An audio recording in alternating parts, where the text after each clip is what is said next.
ನಮಸ್ಕಾರ ವೀಕ್ಷಕರೇ, ನಾನು ನಿಮ್ಮ ಮೆಚ್ಚಿನ ಇನ್ಫೋ ಕನ್ನಡ ಚಾನೆಲ್ನಿಂದ. ನೀವು ಎಲ್ಲಾದರೂ ಕೆಲಸ ಮಾಡ್ತಿದ್ದೀರಾ? ಪ್ರತಿ ತಿಂಗಳು ನಿಮ್ಮ ಸಂಬಳದಿಂದ ಸ್ವಲ್ಪ ಹಣ ಪಿಎಫ್ ಅಕೌಂಟ್ಗೆ ಕಟ್ಟಾಗ್ತಿದೆಯೇ?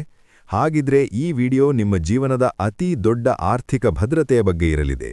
ನಿಮ್ಗೆ ಗೊತ್ತಾ, ನಿಮ್ಮ ಪಿಎಫ್ ಖಾತೆಯಲ್ಲಿ ಕೇವಲ ನಿಮ್ಮ ಉಳಿತಾಯದ ಹಣ ಮಾತ್ರ ಇಲ್ಲ, ಅದರ ಜೊತೆಗೆ 7 ಲಕ್ಷ ರೂಪಾಯಿಗಳ ಉಚಿತ ವಿಮೆ ಕೂಡ ಅಡಗಿದೆ. ಹೌದು, ನೀವು 1 ರೂಪಾಯಿ ಕೂಡ ಪ್ರೀಮಿಯಂ ಕಟ್ಟದೆ ನಿಮ್ಮ ಕುಟುಂಬಕ್ಕೆ 7 ಲಕ್ಷ ರೂಪಾಯಿಗಳ ಸುರಕ್ಷತಾ ಕವಚವನ್ನು ನೀಡಬಹುದು. ಆದರೆ ದೌರ್ಭಾಗ್ಯ ಅಂದ್ರೆ 90% ಜನರಿಗೆ ಈ ವಿಷಯವೇ ಗೊತ್ತಿಲ್ಲ. ಈ ಲಾಭ ಪಡೆಯಲು ನೀವು ಮಾಡಬೇಕಾದ್ದೇನು? ಯಾವ ಒಂದು ಫಾರ್ಮ್ ನಿಮ್ಮ ಕುಟುಂಬವನ್ನು ಬೀದಿಗೆ ಬೀಳದಂತೆ ಕಾಪಾಡುತ್ತದೆ? ಎಲ್ಲವನ್ನೂ ಇಂದಿನ ಈ ವಿಶೇಷ ವರದಿಯಲ್ಲಿ ಎಳೆಯಾಗಿ ಬಿಚ್ಚಿಡ್ತೀವಿ. ವಿಡಿಯೋವನ್ನ ಮಿಸ್ ಮಾಡದೆ ಕೊನೆಯವರೆಗೂ ನೋಡಿ. ವೀಕ್ಷಕರೇ, ನಾವು ಕೆಲಸ ಮಾಡೋದು ನಮ್ಮ ಕುಟುಂಬದ ಉಜ್ವಲ ಭವಿಷ್ಯಕ್ಕಾಗಿ. ಆದರೆ ಜೀವನದಲ್ಲಿ ಯಾವಾಗ ಏನಾಗುತ್ತೆ ಅಂತ ಯಾರಿಗೂ ಗೊತ್ತಿಲ್ಲ. ಒಂದು ವೇಳೆ ಉದ್ಯೋಗದಲ್ಲಿರುವಾಗಲೇ ಉದ್ಯೋಗಿಗೆ ಅಕಾಲಿಕ ಮರಣ ಸಂಭವಿಸಿದ್ರೆ ಅವರ ಕುಟುಂಬ ಆರ್ಥಿಕವಾಗಿ ಕುಗ್ಗಿ ಹೋಗಬಾರದು ಎಂಬ ಕಾರಣಕ್ಕೆ ಸರ್ಕಾರ ಈ ಇಡಿಎಲ್ಐ ಯೋಜನೆಯನ್ನು ಜಾರಿಗೆ ತಂದಿದೆ. ಇದು ಪಿಎಫ್ ಖಾತೆ ಇರುವ ಪ್ರತಿಯೊಬ್ಬರಿಗೂ ಅನ್ವಯಿಸುತ್ತದೆ. ಇದಕ್ಕಾಗಿ ನೀವು ಯಾವುದೇ ಎಲ್ಐಸಿ ಅಥವಾ ಇತರ ವಿಮೆಯಂತೆ ಪ್ರತ್ಯೇಕ ಹಣ ಕಟ್ಟಬೇಕಾಗಿಲ್ಲ. ನಿಮ್ಮ ಕಂಪನಿಯೇ ಇದರ ಜವಾಬ್ದಾರಿ ಹೊತ್ತುಕೊಳ್ಳುತ್ತದೆ. ಈಗ ಅಸಲಿ ವಿಷಯಕ್ಕೆ ಬರೋಣ. ಈ 7 ಲಕ್ಷ ರೂಪಾಯಿ ಹಣ ಸುಮ್ಮನೆ ಸಿಗುವುದಿಲ್ಲ. ಇದಕ್ಕೆ ನೀವು ಒಂದು ಮುಖ್ಯವಾದ ಫಾರ್ಮ್ ಬಗ್ಗೆ ತಿಳಿದಿರಲೇಬೇಕು. ಅದೇ ಫಾರ್ಮ್ 5IF.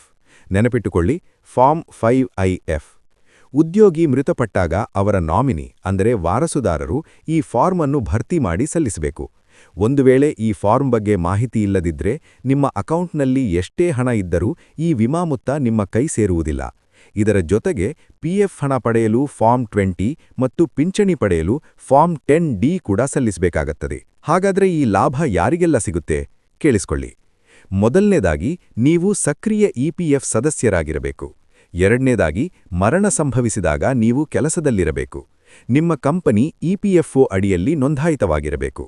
ಇದರ ಅತೀ ದೊಡ್ಡ ಪ್ಲಸ್ ಪಾಯಿಂಟ್ ಅಂದ್ರೆ ಹಣ ನೇರವಾಗಿ ನಾಮಿನಿಯ ಬ್ಯಾಂಕ್ ಖಾತೆಗೆ ಜಮೆಯಾಗುತ್ತದೆ. ಮಧ್ಯವರ್ತಿಗಳ ಕಾಟವಿಲ್ಲ, ಕಮಿಷನ್ ನೀಡುವ ಅವಶ್ಯಕತೆಯೂ ಇಲ್ಲ. ಡಾಕ್ಯುಮೆಂಟ್ಸ್ ವಿಚಾರಕ್ಕೆ ಬಂದ್ರೆ ಇವುಗಳನ್ನು ಸಿದ್ಧವಾಗಿಟ್ಟುಕೊಳ್ಳಿ. ಮೃತ ಪ್ರಮಾಣಪತ್ರ ಅಂದ್ರೆ ಡೆತ್ ಸರ್ಟಿಫಿಕೇಟ್, ನಾಮಿನಿಯ ಆಧಾರ್ ಕಾರ್ಡ್ ಮತ್ತು ಪ್ಯಾನ್ ಕಾರ್ಡ್, ಬ್ಯಾಂಕ್ ಪಾಸ್ಬುಕ್ ಅಥವಾ ಕ್ಯಾನ್ಸಲ್ ಮಾಡಿದ ಚೆಕ್. ಒಂದು ವೇಳೆ ನಾಮಿನಿ ಇಲ್ಲದಿದ್ರೆ ಉತ್ತರಾಧಿಕಾರ ಪ್ರಮಾಣಪತ್ರ. ಇಲ್ಲಿ ಒಂದು ದೊಡ್ಡ ಎಚ್ಚರಿಕೆ. ನಿಮ್ಮಲ್ಲಿ ಬಹಳಷ್ಟು ಜನ ಪಿಎಫ್ ಅಕೌಂಟ್ ಹೊಂದಿದ್ದೀರಿ, ಆದರೆ ಈ ನಾಮಿನೇಷನ್ ಮಾಡಿಲ್ಲ. ಇಂದೇ ನಿಮ್ಮ ಯುಎಎನ್ ಪೋರ್ಟಲ್ಗೆ ಲಾಗಿನ್ ಆಗಿ ನಾಮಿನಿ ಹೆಸರನ್ನು ಅಪ್ಡೇಟ್ ಮಾಡಿ.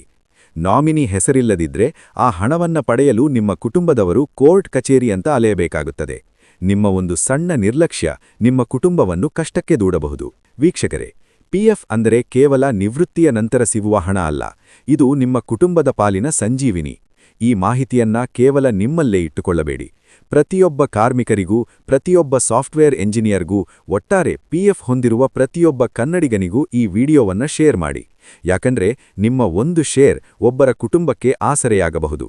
ಇಂತಹ ಮತ್ತಷ್ಟು ಉಪಯುಕ್ತ ಮಾಹಿತಿಗಾಗಿ ಈಗಲೇ ನಮ್ಮ ಇನ್ಫೋ ಕನ್ನಡ ಚಾನೆಲ್ಗೆ ಸಬ್ಸ್ಕ್ರೈಬ್ ಆಗಿ. ಬೆಲ್ ಐಕಾನ್ ಒತ್ತೋದನ್ನ ಮರಿಬೇಡಿ. ಜೈ ಹಿಂದ್, ಜೈ ಕರ್ನಾಟಕ ಮಾತೆ.